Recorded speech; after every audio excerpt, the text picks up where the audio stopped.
Well, I had to do a little bit of welding, just a teeny bit. And in the midst of doing that, I found out that, okay, I ran out. Luckily, I finished, and I just was kind of like touching up, if it's the word.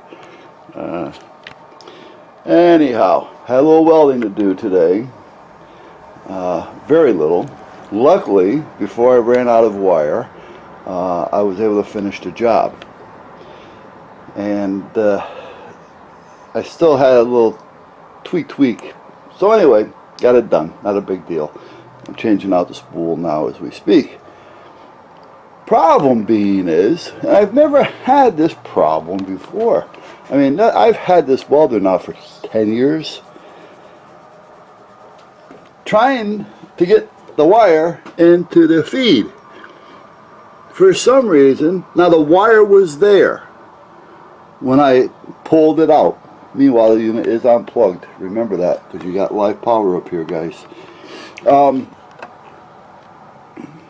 So the wire was right there.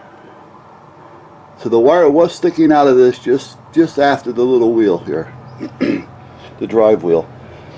I had wire out there. I was able to pull it out.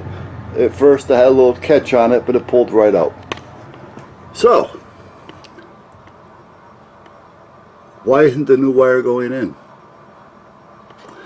I'm trying to see down in there, and I got in there with a flashlight, and it appears that the hole seems to be blocked or something. And I'm saying, well, how can it be blocked if there was a wire coming out of it to start with? So now, for some reason, I can't get the new wire back in to the hole.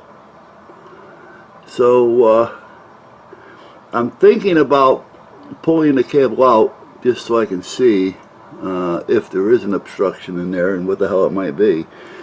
The only thing I can think of is maybe the wire that was coming out was dragging on it and it built up. But again, if I pull the wire out, there should be a hole from where the wire was. The wire's the same size, it's the same wire, so that's not an issue.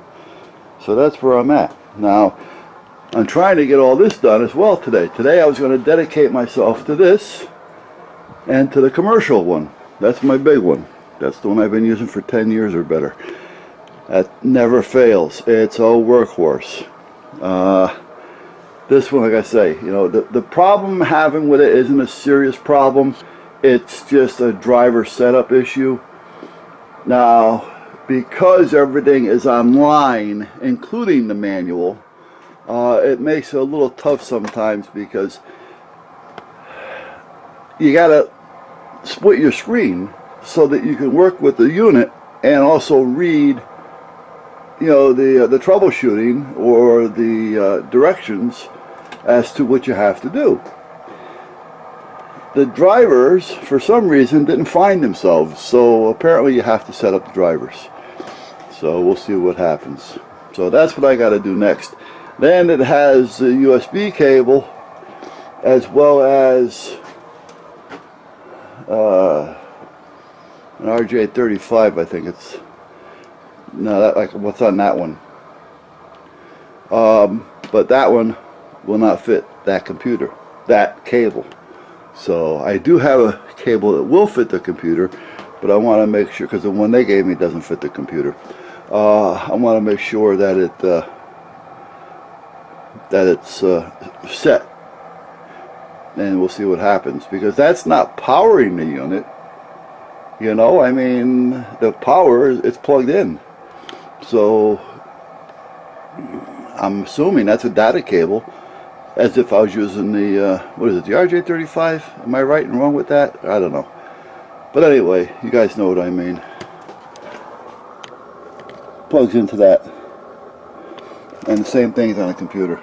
The exact same thing. You think one would be the opposite, but no, they put the exact same thing on both, which means the cable you need has to be the same on both ends, and the cable they sent me is not. That's one of the issues there. But like I say, I do have a cable. So, but anyway, right now I got to get back to this thing and get that done real quick. I'll be right back and let you know what I find out.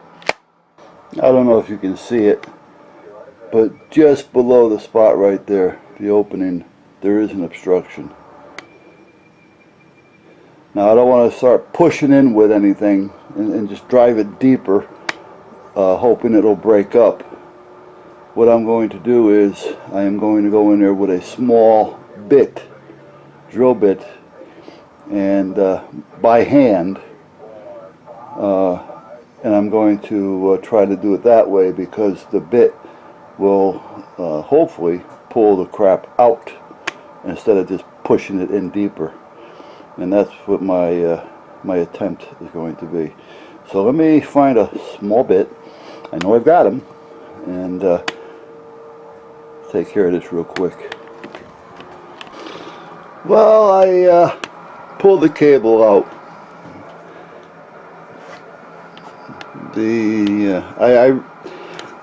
I can definitely understand that cables will have issues, but this is the end. There, it's clogged. I stuck a bit down in there, you know, pulled out shit, excuse my language, pulled out debris, but there was still more in there that I couldn't get to. I stuck a piece of wire back down in there, and it goes down and naturally beyond where the bit can reach. So I really don't know how that happened when it was working and there was wire in there to start with. Yeah, I don't understand it, to be honest with you. Now, I am not a welder. All right? I do hobbies, and the welder comes in handy. And I've had that for 10 years. Now, have I used it a lot? I've gone through maybe 15 rolls of wire. All right, I guess you could say okay, but again, I'm not an everyday user. And I'm not sure. So I can't even cut this and try to recrimp, because the problem being is it has to fit back in to that cable, and I am not about to start cutting that cable, you know, so it would just become a larger project and end up costing me more and more money, because it's just something that's not going to happen. So I'm better off, where am I? This cable. Alright, so it's just one of those things, like I say. You start cutting, the next thing you know, you make more of a mess, wasted all your time, and only made things worse, and now you have to buy more. So I'm going to call up and see about this cable and just order it and get it over with, stick it in there. And I will ask, you know, what could have caused that. But other than that, I'm not going to concern myself a whole lot with it. So, you know, I'm thinking maybe magnetic, you know, over time. But again, there was a wire in there. That's the puzzling part. I just pulled out the wire. I seen the wire that was up in that end. I seen the wire coming out of this end. I took onto it with a pair of needle nose and I pulled it out. Came out. You know, did it break inside someplace? It didn't look like it did, but who knows? That could have happened too, I guess. Anyway, I mean, but it came out relatively easy. The first little, you know, it had that little catch on it, like, but nothing to where, you know, where I was breaking the cable. I mean, it wasn't that, you know, try to break that cable. You know, just pull it apart. It's not that easy. So anyway, let me do what I got to do. I'm going to make the call. I'm going to get that ordered. Then I'm going to start on the cutter, and I'll get back with you guys and let you see how everything works.